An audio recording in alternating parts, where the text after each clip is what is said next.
Yeni mövzu izahı ilə davam edək. Söz birləşmələri cümlə üzvü kimi.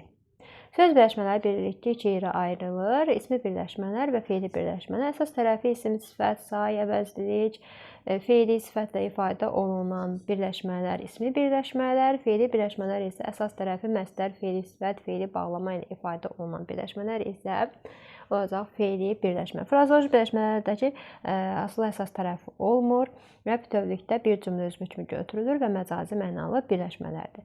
Bunlar da cümlə üzvü ola bilər. İsmi birləşməli cümlə üzvü olaraq, məsələn, bir dənə nümunə yazaq, ismi birləşmə olsun.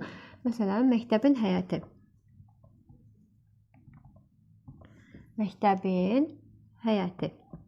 Bu birləşməni biz cümlədə işlədək. Məktəbin həyəti təmizləndi. Təmizləndi nə etdi? Təmizləndi hara? Bütövlükdə məktəbin həyətini götürəcək. Çünki müəyyən gəlik haltı olan söz mənsubi şəkilsiz sözlə birlikdə cümlə üzvü olur və biz bunu mübtəda olaraq götürürük. Hara təmizləndi? Məktəbin həyəti. Və biz buna sual verə bilmərik. Nəyin həyəti və yaxud da haranın həyəti sualını verə bilmərik. Bütövlükdə biz bunu cümlə üzvü olaraq götürəcəyik. Hara təmizləndi? Məktəbin həyəti. Və yaxud da qeyri-müəyyən gəlik halda yazaq. Əsl tərəfi qeyri-müəyyən gəlik halda olsun. Məsələn, ana məhəbbəti. Ana məhəbbəti. Sonsuzdur. Sonsuzdur. Necədir? Sonsuzdur. Xəbər. Nə sonsuzdur? Ana məhəbbəti. Bütövlükdə bir cümlə üzvü olaraq götürürük. Gələk fe'li birləşmələrə. Fe'li birləşmələrə yazaq. Məsələn, yazaq.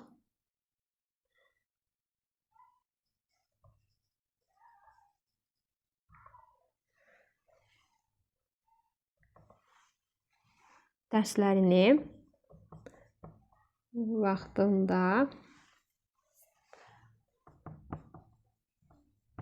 oxuyan. Dərslərini vaxtında oxuyan fe'li birləşmədir.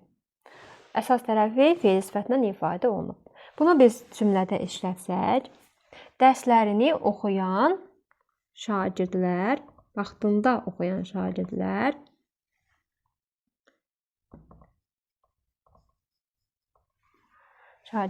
daha çalışqan olur.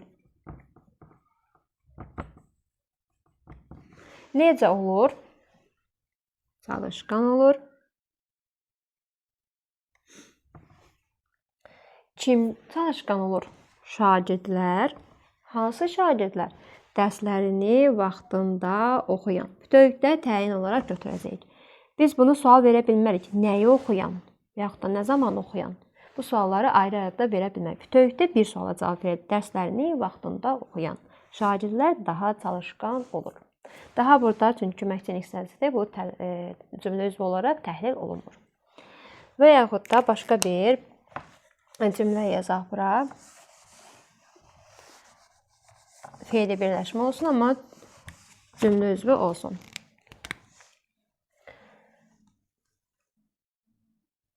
Məsələn, yazaq. Frazoloji birləşmədə məsələn yazaq ki, bura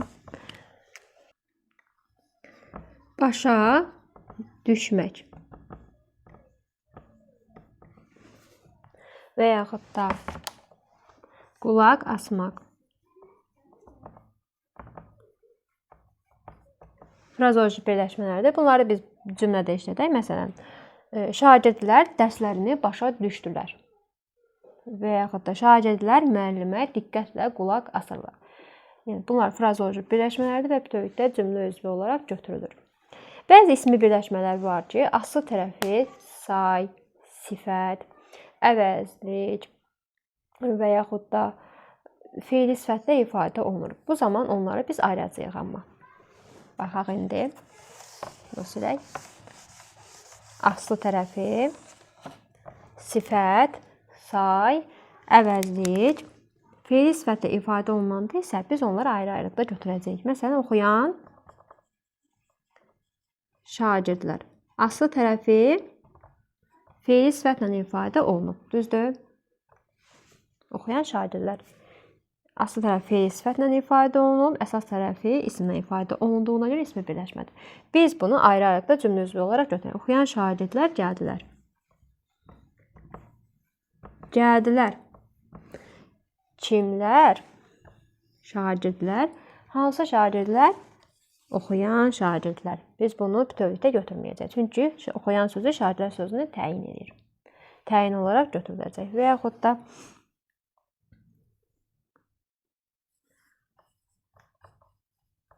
yaxşı